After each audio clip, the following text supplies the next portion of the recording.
What's up, you guys? Brian Felder here with TVRG Homes and Max House Price. We're here in Dale City in Woodbridge, Virginia, looking at another project that we're about to start. Construction will actually start later today or tomorrow. This will be about 7 to 10 day project.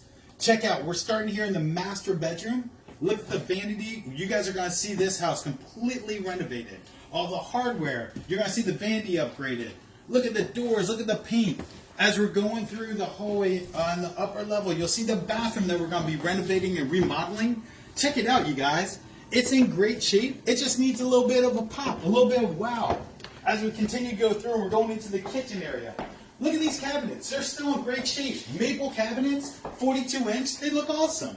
We just want to go ahead and really make the kitchen shine. Stainless steel appliances. Everything's in good working order.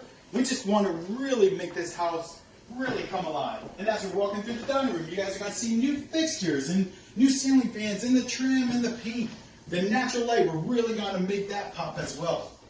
And as we're going through the living room, we just want to open up this space. It's going to be awesome, you guys. So stay tuned. Check us out on the web, MaxHousePrice.com, or on Facebook, Max House Price. All one word, Max House Price. Thanks, you guys.